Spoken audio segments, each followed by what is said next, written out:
Welcome to the Heal Your Hunger Show, where we get to the heart of why you overeat and how to stop. If you struggle with food and weight like I did, welcome home. Welcome, everybody, to the Heal Your Hunger Show. So happy to have you here. It is a great day to be alive. I'm super excited about today's guest. She is amazing, and we had such an enriching conversation about meditation, spirituality, the medical system, and so on. So it's really, it was such a pleasure speaking with her, and I'm excited to share this interview with you. I first want to say, though, if you are just stumbling upon the Heal Your Hunger Show for the first time, welcome. I'm so happy and honored that you're here. So if you're somebody who hasn't quite hit the nail on the head in terms of your search for weight loss that lasts, guess what? You're in the right place. If you're somebody who is tired of dieting, but you want to feel healthier without self-sabotage, guess what? You're in the right place. And if you're somebody who knows that you're an emotional eater and you cannot stop for the life of you, if you keep eating, even though you know better, if you keep having binges that make you feel demoralized and frustrated and pissed at yourself, guess what? You're in the right place. So this is where we talk about things that have nothing to do with diet and exercise. We may talk about health, and movement and that kind of thing, or ways to eat healthier, but the diet thing, not going to work. You're not going to work if you want to reach your goals and really stay there. I was somebody who was 50 pounds overweight, and no matter what weight loss I experienced, I always shot right back up. So, I had to find a different way. So that's what I talk about here, that different way. Also, if you're not sure if you're an emotional eater, like if that's a new concept for you, you can take my free quiz on my website, healyourhunger.com, and find out if you're an emotional eater or even a food addict. So my quiz will give you a personalized score, so you'll find out what you are and where you stand. Healyourhunger.com, it pops right up. You can take, it's a 2-minute quiz, but you'll get your personalized score, so you know where you are on the spectrum of emotional eating. Also, people who listen to my show typically jump over to the Secret Sauce group and hang there, because we offer a lot of support and deeper conversation. And some of my interviews I do there as well. So go to the Secret Sauce group on Facebook by typing in the Secret Sauce to end emotional eating. That's what the Secret Sauce is about. But join us there. It'd be great to have you, get to know you. And we're always doing cool stuff. And so you're going to hear about it first when you're in the Secret Sauce group. So anyway, on with the show. Okay, so my guest today is Dr. Simran Rattan, and she's the founder, owner, and medical director of Qatar Health in Toronto, Canada. Her expertise is in preventive integrative health, women's health, bioidentical hormones, spiritual health, and mind-body medicine. She's actually the first physician in Canada to hold her American National Health and Wellness Board certification. She's a beautiful being and has a lot to say about how we can be healthier and more integrated in mind, body, and spirit. So let's take a listen. Simran, welcome to our show. Thanks, Tricia. It's always wonderful to be with you. Yeah, you too. I really, when I first met you, we took a Harvard course together. And when I first met you, I'm like, I like that gal, and I think it's because we vibe around, we're both meditators, and we're both all about the deeper, seeking, the deeper search. And, and that's, I think why I liked you so much. Yeah.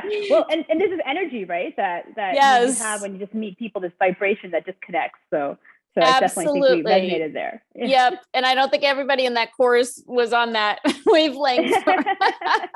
All good people, but we definitely had that kind of energy thing going. So, awesome. So, I love that you're triple board certified family practice, family medicine doctor, but you have expanded your wealth of knowledge, and you have gone the route of how do I help people in a more integrative way. And so I want to hear about that. How did you make that? How did you make that expansion, and what caused that?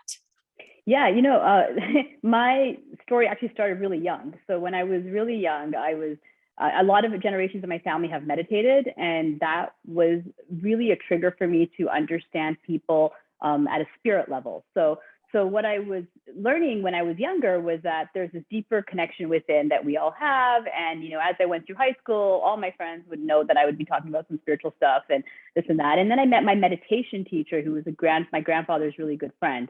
And he started teaching me the meditation that I teach now.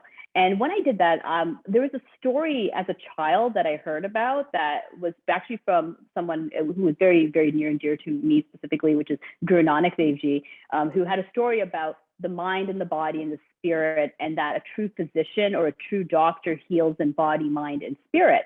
Amen.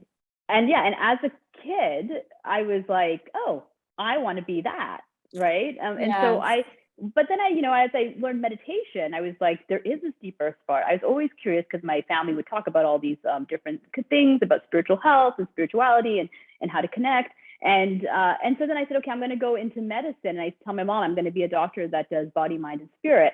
And my mom was the one who encouraged me at one point. I remember I went to university and I was like, whoa, what's this? Like, university doesn't really teach you what you want to do, right? And so I was a little disheartened. I was like, oh my God. And she's like, no, go into medical school. It's what you wanted to do. And I was like, that's true, I did. So when I went in, I was a little bit surprised because it turned into where I was learning. I really enjoyed learning it, but it was very among sick care, right? So there was a disease I had to learn about every single time. Although the number one recommendation for a lot of these diseases was lifestyle.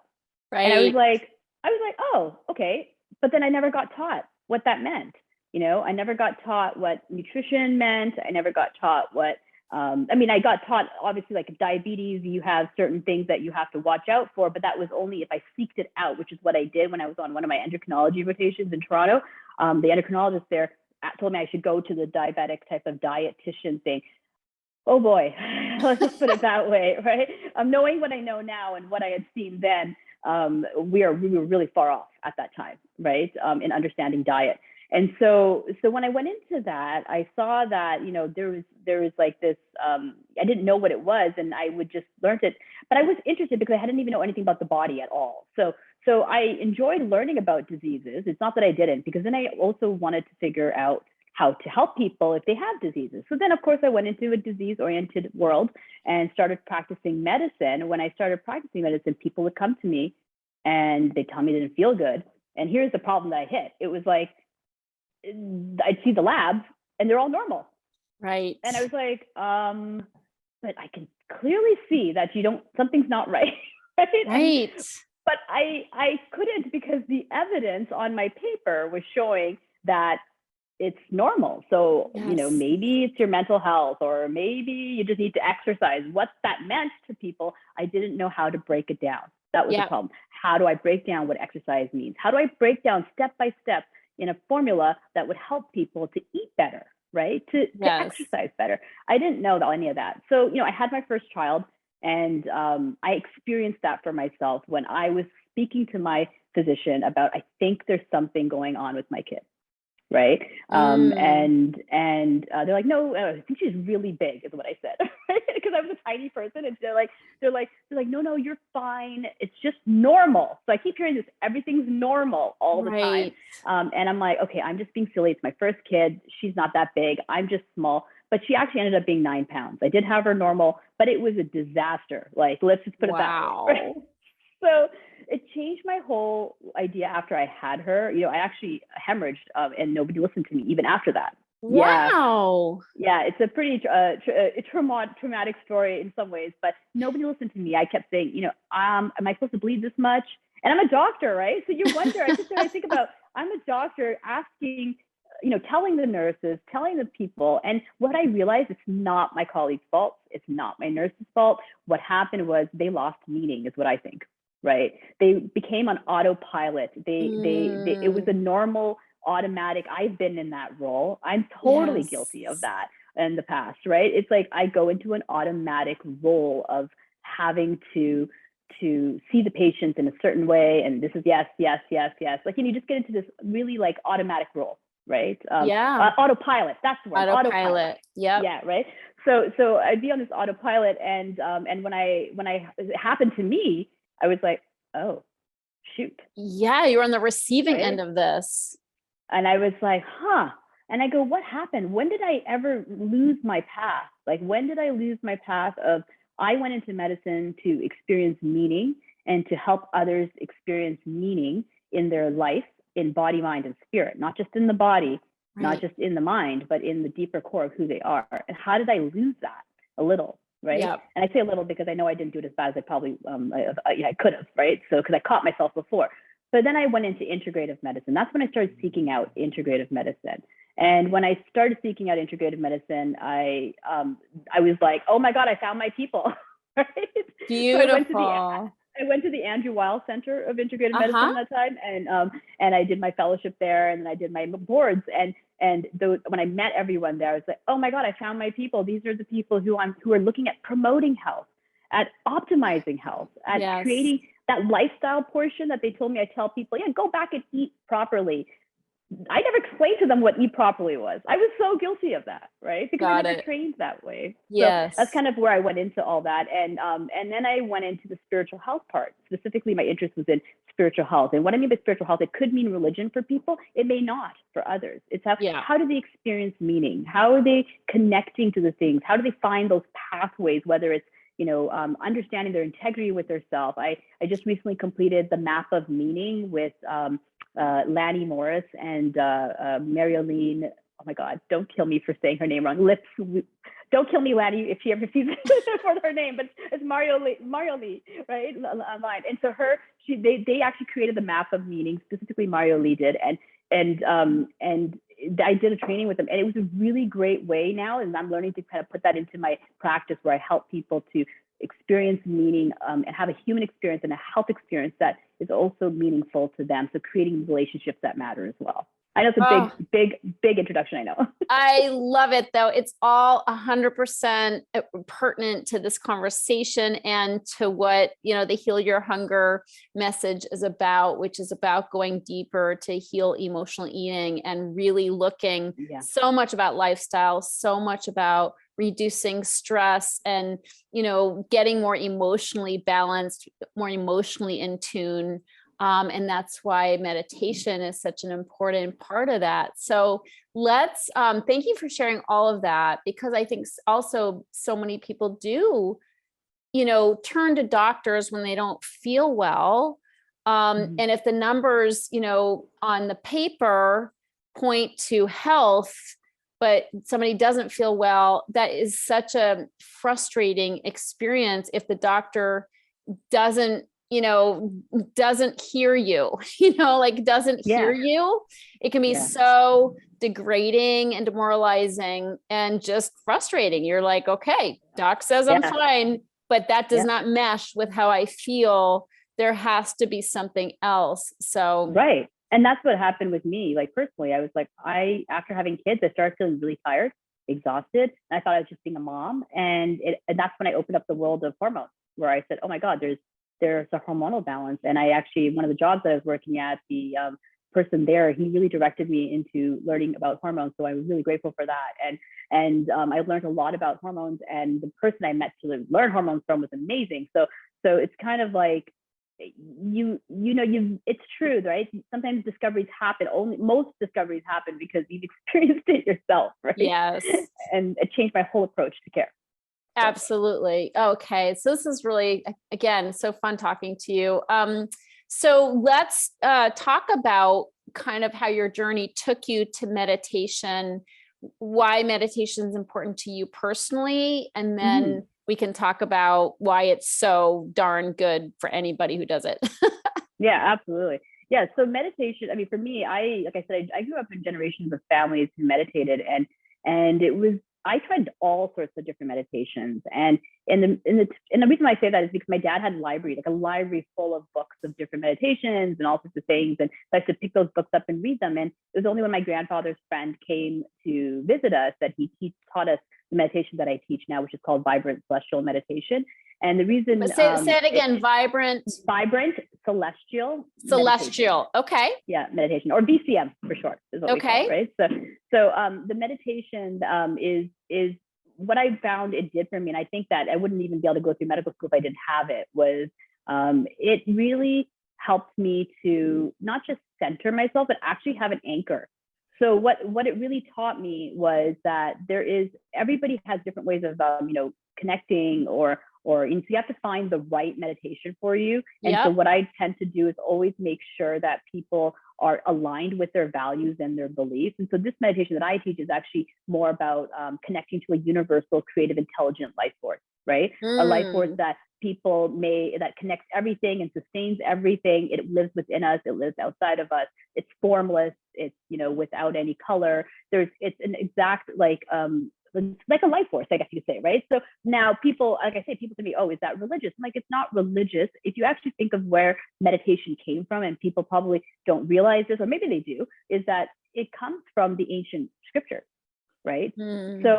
So as you go through and you read the different ones, and that's what my teacher taught me. He read all the different scriptures of all the different mainline religions. Actually, he probably read more than that, just the mainlines, but he read them, he researched them, he did all that, and he saw that there's this universal way to learn to let go and surrender, right? And so when I say surrender, people get scared sometimes if they hear that word surrender. But what I'm saying is when you surrender, you step into your power, right? Because you're letting go of that unruly mind. And when you let go of that unruly mind that guides you versus this inner place that is very infinite and very controlling of yourself, like you can actually have that control that you say, you actually step into your control, you step into your power. And what, one thing that we don't realize, and something my dad always says to me, is that on a daily basis, we are surrendering to our unruly mind without questioning it. Yes. Right? Oh my gosh. That is such a great way to put it. We don't think about that. We think we don't want to give up control. No, you surrender, you give up control to something that's out of control. Right. All the time without even questioning it. Right. Yeah. So when we actually tell you now, be aware and surrender to a deeper place within, which means you let go. And so what we teach them to do is learning to let go. And the process is about trusting yourself. So actually, most meditations, and this is not at all to bash any meditation, most meditations, just to compare the differences, is that most meditation will have you concentrate, breathe, breathing techniques, mantras, basically trying to sit in a straight spine, things like that. There's nothing wrong with that. It's like almost like we say, though, it's like an uphill type of thing to help you do that. So you're going from the body to the mind to the spirit, where the meditation we teach is why don't we just go straight to the spirit, or the center, or the core center of who you are, that higher consciousness. You don't like the word spirit, you don't like the word soul, because you find it doesn't resonate with you. Fine, call it your higher consciousness, whatever you want to call it. And that, go there first and then let go down. And the reason why we say that is because your higher consciousness has a huge effect. So that's the subconscious part of your mind, right? That subconscious part of your mind is full of junk, right? Yeah. You have to break through even higher than that to kind of get through the junk and allow the subconscious to now have an impact on your mind, your lower consciousness. I don't like call it lower consciousness, our consciousness parts, our parts that we are aware of, right? And then that we already know has a connection to our body, the mind-body connection, right? Yes. So how do you get through all that? So part of that is letting go. So a lot of people try to say, I want to control my thoughts in meditation, right? A lot of people say, no, right? Don't control your thoughts. Like, I don't know if I'm doing this right. Well, if you think you're doing it, then you're still trying to have control. Yes. Right.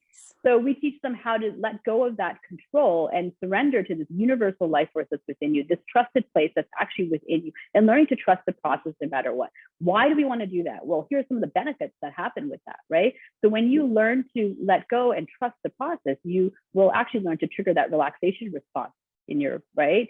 And when you do that, then whenever you have a stressful situation, you're able to bounce back very much quicker because you know how to trigger that relaxation response, right? You Yes. have trained your brain waves. And so what we do is we look at a lot of the brain waves. So there's alpha, there's beta. I don't want to bore everyone too much, but beta, alpha, theta, delta. Oh no, I love this stuff. I totally, Right? I'm not very geeky, but this, I can follow this. I know you are, but this is where we meet. Okay. This is where the non-geeky meets the geeky. Yeah. You look at the different brain waves, and when you think about it, there's only one time that, well, maybe not one time, whatever time, but basically one time in a day, most likely, that we actually hit these deeper brain waves at a consistent time for so many consistent hours. And I'm going to ask you to guess when that is. When we're sleeping? Yes. Okay. Right? So when you're sleeping, you automatically hit those deeper consciousness. Right? And what's the deeper ones? So we're in the beta state right now, where we're talking, and sometimes some people who are like artists and musicians, they might be in alpha, beta, and certain other things. I'm talking about people who don't have any diseases, right? So and then you're going into but when you fall asleep, you go into the theta and the delta state. The delta is actually the theta and delta. Theta, delta, and children sleep. When they sleep, they immediately, newborns, when you hold a newborn, think of it this way: when you hold a newborn baby and you put them in your arms and you see them, you're just like, oh my God, they're so peaceful. They somehow, their vibration, because this is what we say in the meditation too, that everything's a vibration, right? Their vibration is emitted out, and you feel like sleeping when you hold on to them, right? Yes. So we're sitting in that delta realm all the time, and kids can fall asleep and go into that realm very quickly. Right? Interesting. And why is that? That is a good question. We should ask, well, if you believe in God, right? But theta, is it because they have less junk in their subconscious? I was going to tell you that. Yeah, I was going to say. So, I'm going to give you my theory on it. But basically, exactly that they're supposed to, if you look at the scriptures, which by the way, I've never told you, I actually ended up reading all the mainline scriptures just because my teacher told me to read them, and I was interested in doing that. And like I said, I'm a bit of a geek. So I read them, and I read them more than once, because you can't just read something once. You don't get the gist of it, right? So, or even the details of it. And so when you read them, there's a very huge link between sleeping and a spiritual experience, so to speak, an inner, deeper thing. So children tend to be closer to that spiritual self, or that deeper self, because they haven't yet had the experiences of the world that have caused them to now create the subconscious minds. And so they're a little bit, has almost like that direct line open already, which is why in some scriptures they say, come to me like a child. Absolutely. Right? So that's kind of where there's that part there. So children don't have that junk that we have in our subconscious minds. They have it, but they don't have it at our extent. God bless them. Wouldn't it be nice if we all just stayed in that childlike state and didn't accumulate all the junk? Right. We spend our whole lives getting rid of the junk. Yeah. That's it. And that's what we teach, is like, how do you get rid of that junk without trying to get rid of it? And without putting that effort into meaning, you still have to put effort, but the effort I mean is like not in meditation. Right. And so that's kind of where I started doing that. And it really made me realize. So when I sometimes used to have like exams, like when I used to, medical school, we had tons of exams, right? Like I feel like all I do is take exams. Even now, I still take exams, right? So it's like when I used to do them, I get really anxious before the exam, like, oh my God, I'm kind of nervous. I don't know what to do. And I used to find when I meditated, I would have 50 billion thoughts that come out of my head right before my exam. And sometimes an heightened amount of like worry and anxiety, but I was trained to let that happen, let it go, let it happen. And I would, and at the end of the week, because all the junk is coming out of my subconscious mind, all those worries, I'm letting it out. If you don't let it out, it's just going to fester in there. And one day it's going to manifest, I think, in like increasing cortisol levels, making you stress. Right? When you have increased cortisol levels, you start getting diseases, high blood pressure, high cholesterol, diabetes. Makes you emotionally eat, by the way. Eat more. Exactly. Yeah. Right? Eat more is huge. And then you look for another way to satisfy. So when you're thinking about food, that's kind of like that trigger of like, hey, I'm looking for a way to ease my suffering. Yes. Right. Yes. And that's a way of doing it. Oh, I need to, have something to eat or drink or whatever it might be. Yep. Right. And it's all connected. And so the mind understanding how to let go of that junk, and even traumas can come out, right? So this is why I think it's really important to work with a very specialized or somebody who really understands meditation, I think, right? Is because I have seen people, I've been teaching this now for almost 24 years, right? So So when I've seen people's traumas come out, like from the subconscious Mhm. mind, and I'm not saying I don't work with trauma, so to speak, but when it starts coming out, I can at least reassure them that some of the stuff is. And if it's getting to a point, luckily I'm an MD, I can go, okay, you need medical help, right? Like Yes. you need to get a trauma counselor, or you need to get someone to help you with that specific stuff. But Yeah, let me ask you, because what I hear you saying, and correct me if I'm wrong, is that the thoughts, like so many people, I mean, I hear this over and over. So many people are like, I can't meditate because my mind is too busy. And I'm like, well, first of all, that's kind of the point of meditation. And don't worry about the thoughts. Like my mind never stops having thoughts when I meditate. The thoughts slow down, they go, I mean, even if it's the last minute of my meditation, it's better than the first few minutes for sure, maybe even the first 15 minutes, but those thoughts are like, releasing those thoughts is what you want. Absolutely. Yes. So you want to get rid of the junk in I was going to say the trunk, but that's not what I meant to say. Well, we want that too. Yeah, we want that too. Yeah, you want to get rid of that in your subconscious trunk. How about that? Right. So you do want to get rid of those. And if you're trying to suppress, you're not, and that's what happens. So we don't just do sitting meditation. We actually do standing meditations, and we actually move also, movement meditation as well. And so it's learning to do that. But of course, we teach that in stages, because some people, I mean, it's not that long. It's like, maybe after 5 or 6 meditations, we teach you how to stand, right, and meditate. Because the whole point is the life force is not just up from your waist up, right? And if you think about standing, right, the most vertical spine, if you're looking at the spine, is when you're standing, right? But not that matters for us. It's more about movement and natural and simple and effortless and spontaneous. And then you'll receive what's called a reaction or a response, right? Whereas that communication to your inner self, you've got to get rid of that. You'll have something. It can be something as subtle as a yawn, right? But you will be receiving that you're changing that state in mind. A yawn is actually letting you know that you're changing your state, right, in your mental mind. So there's an interesting thing, and when you even look at all the brain waves as you start, there's even something that goes beyond that, which is gamma and epsilon, and they say meditators for so many years have gamma state, which has actually been shown to be more happier and better, certain feeling better and having a much more happier well-being. There's still more research coming on that, but there is like meditators who tend to be, when they're awake, in that gamma state, right? Yes.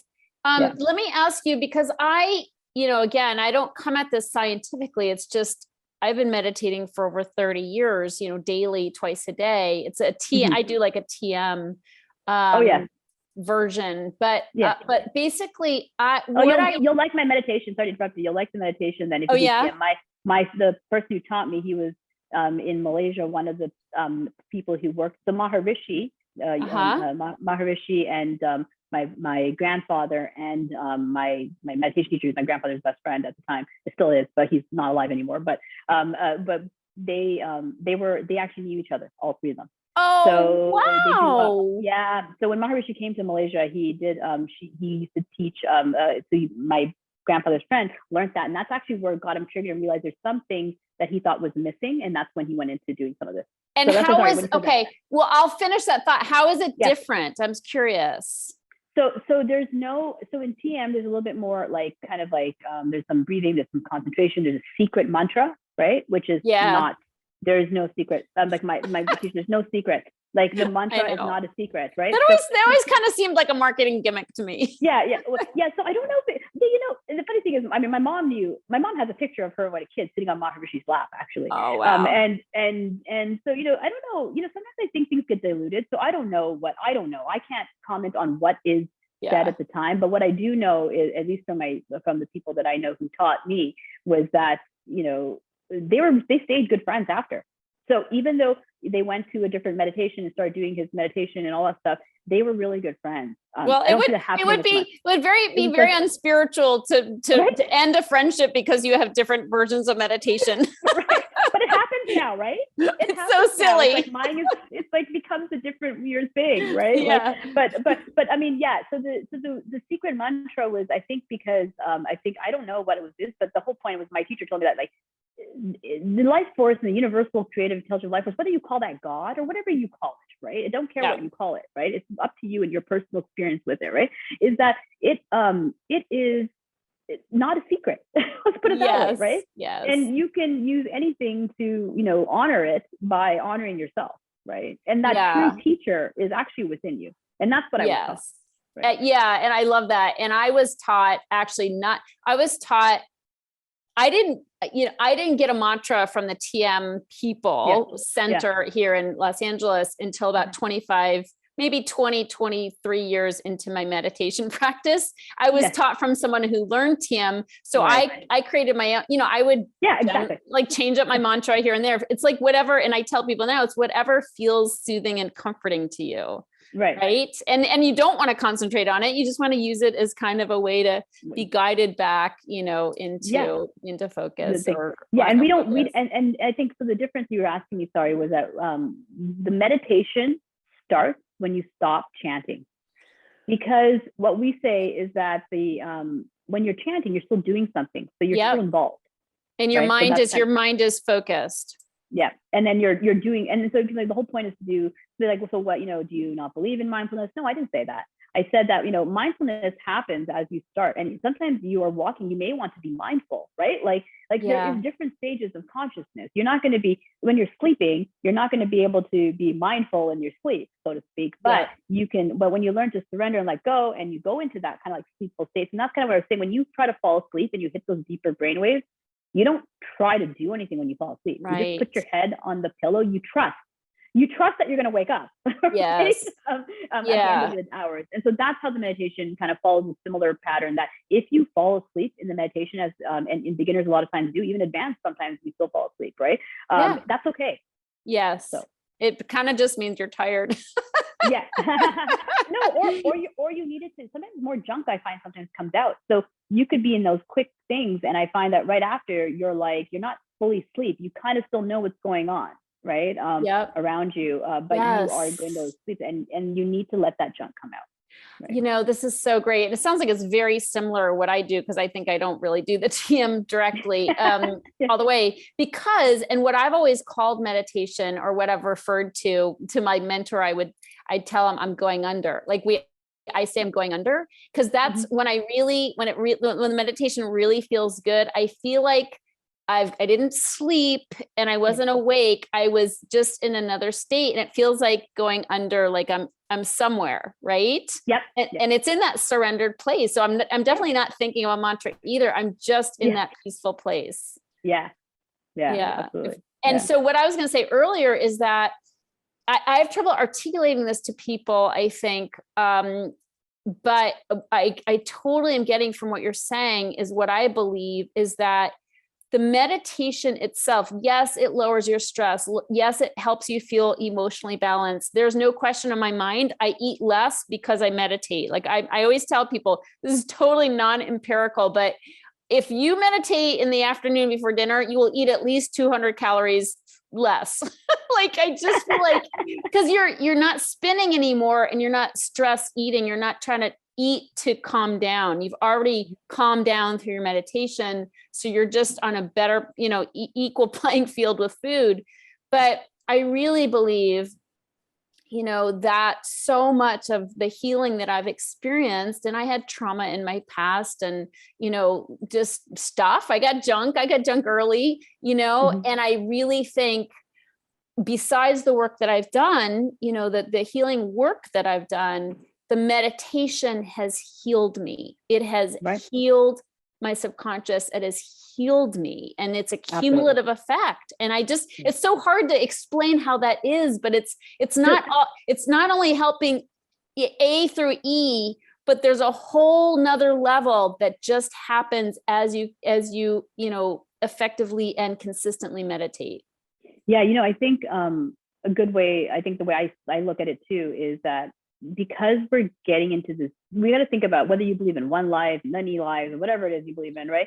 There's even in one life, just say you just believe in only one life, right? there's a lot of junk in that one life that's stuck in that subconscious mind, right? Yes. Meditation doesn't just stop working after you stop doing it, right? It's still working. There's still a healing effect, especially if you're looking at something that is deeper within you. If you don't believe in a life force, you're looking at a higher consciousness. That higher consciousness that works, you're training it, right? You're just like you train for a marathon or you train for any sort of exercise. You've got to put the hard work in, but the hard work doesn't go. And if you stop meditating, can you reverse back? Well, sometimes, you can if you don't do it for years and years and years, but it's almost not exactly like that. I feel like, there's been times when, I meditate every day. It's not that I do, but if you ever miss a single day, it's not so like, oh gosh, I reverted back. Totally. You meditate for years, it's different. The healing effect that takes place in that subconscious mind, can you measure it? The only way you can really measure it is in qualitative studies or empirical studies, which is obviously you can't do a randomized controlled trial on that. It doesn't really work as well, right? So that doesn't mean that if you get enough people to do a massive observation trial or a massive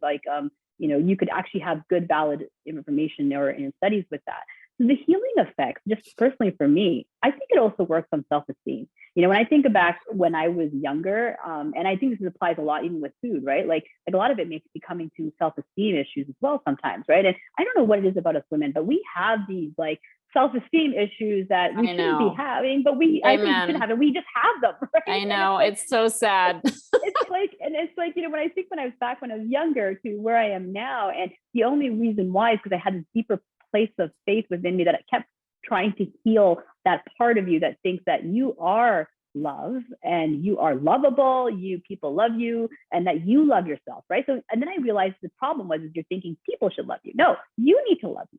Yes. Right. Yeah. And so the meditation just does this. It feels to me like there's an inner part of you that knows all this, and you connect to that deeper place within that love within you, that deeper infinite place. It starts to automatically take over. So now your soul or your soul center of who you are is cleaning out that mind, and the mind is then taking control of the body. So when it's almost like a domino effect, or I like to say it's like a downhill run. It's much easier to go from the soul center to the mind to the body. If you're concentrating all the time, if you're chanting all the time, you are stuck at the mind and the body, and you may not be able to move past that. Right? Yeah, and that's where the healing is, in that higher. That's where the healing is, in the higher consciousness. Absolutely. Yeah. I mean, amen. I mean, think about it. When we're sick, we sleep. Right. So why? Because healing takes place. So I think meditation should follow sleep. And that's not just, I mean, maybe it's a little biased because I teach that kind of in meditation, but I think that that's really important because sleep is where all the healing happens, right? Yes. So if you can follow the way, so the way to do is learn how to like trust when you sleep, you don't do anything. Like I said, you put your head on the pillow and you fall asleep. That's what happens. And then you wake up and you're refreshed, hopefully, right? Unless you have hormone problems. But other than that, you wake up and you're refreshed and you're ready to go, right? Yeah. So, and you're reset for the day. So tell me about your meditation. In each day, what time do you meditate and for how long? Yeah. So for me particularly, I've been doing this for long, so I can actually do it. You don't need to do, so this is another misconception I say, sorry, I'm getting off again, Tricia, but misconception about meditation, you need to meditate for hours. You do not need to meditate for hours, right? Who has hours? I know, right? And a lot of people will say, oh, this is great. I went to a retreat, I had a silent retreat. Well, first of all, we are given voices to speak. And silent retreats may help to, bring you down. So voices are meant to be used. But yeah, there might be a time where you feel better not going to a silent retreat, but you don't have to do that to get into that deeper consciousness, right? And that when you're actually, doing meditation, you may only need, I can go into meditation states. I know that based on some stuff that we've done in general and with some EEGs in the past. But one of the things is that you can go into that pretty quickly within the first 1 or 2 minutes once you've learned how to let go and surrender. So sometimes I can meditate for 5 to 10 minutes, and I do something that allows me to even sometimes harmonize myself again, which we call cleansing, as if I've picked up any vibrations or that have kind of got me a little bit, I don't know, does not feeling chaotic, right? Feeling chaotic. How do I harmonize? And that takes about 2 minutes. I do that actually between most patients. Between my visits, because I take on from one person to the next person to the next person. So when you ask me how many times, it could be a lot of times in the day because I'm always tapping into that source. Formally, right? So that's the whole point, is to teach you how to tap in anywhere, any place, anytime, right? Yes. That's the benefit of it. Oh, and I think healthy. but I do formal meditation, where I say formal meaning like I'll actually sit down and do that, and at least 2 to 3 times a day, right? Definitely, I always do one 5 to 10 minutes before I go to bed. There's sometimes when it supercharges me, in those days I'm like, oh shoot, right? Most of the times it helps to make me fall asleep, and that's what I tell people too. When you meditate, you might be thinking that I should feel great right away. Remember, there's junk coming out of there in the subconscious part of your mind, right? And so if the subconscious mind is taking out this junk, you may not feel good right away. You actually might feel the opposite. You might cry. You might feel bad. You might feel like, you know what, I can't deal with this. I need someone in my life. I need to see somebody. There might be a lot of stuff that comes out. And that's why I say, again, make sure you work with somebody. But the other time is understand that you may not feel good, because there's so much stuff in the subconscious mind. It's not about feeling good. It's about cleaning that conscious mind or that subconscious mind so that you can have clarity and anchor yourself to that higher place within you. Oh, this is such a fun conversation. Thank you so much. And amen to that. And I think one of the keys, and you said this earlier on, is not to judge it. You know, we're so judgy, like I'm not doing it right. We always think we're not doing it right. And then we stop doing it. And that is like, you got to push through those negative thoughts that just want us, that ego that wants us to stop. And it's like, no, keep going, push through. If you're doing it, you're doing great. Yeah, exactly. You're right. That's exactly it. And I think even if you do it once a day for 10 minutes, that's all you need, right? Like that's it. Amen.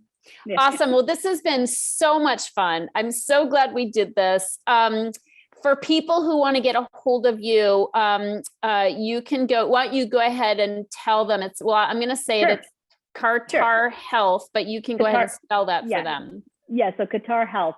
So what I do is I offer our teachers, we do medical things there too. If you're in the US, obviously you can't join for the medical stuff, but because we're in Toronto, Canada, but we can do, and we do all of Ontario, Canada, but for meditation, you can come from anywhere. So one of the things is we do what's called a free discovery call, which means a free needs call, kind of understanding, would this meditation be the best for you, right? And the reason why I do that is because you have values and beliefs that matter. And it's important that I align with your values and beliefs and your spiritual beliefs. And if you don't have spiritual beliefs, stuff that gives you meaning, does this align with your belief system?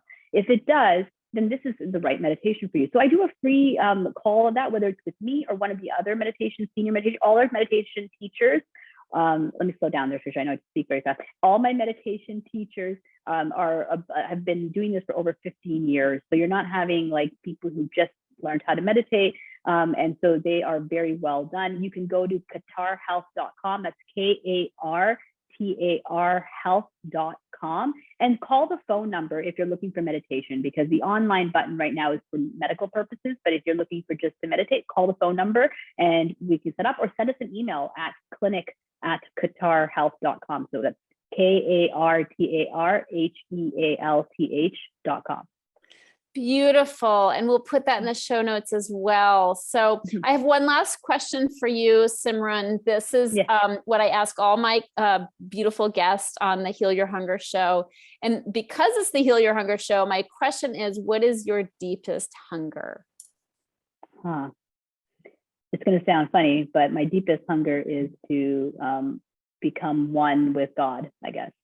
Oh, that does not sound funny. That sounds absolutely delicious. So, Thank you so much for coming on. It's been really an incredible pleasure. I feel very nourished by this. Thank you. And hopefully others will as well. Yeah, and I'm really happy to do this with you, because I was very excited to be here. And thank you for having me on the show and thinking of me. Yes, so my pleasure. Thank you. If you enjoyed this podcast and want to get free support, insider health info, exclusive invites to events, and more, visit healyourhunger.com.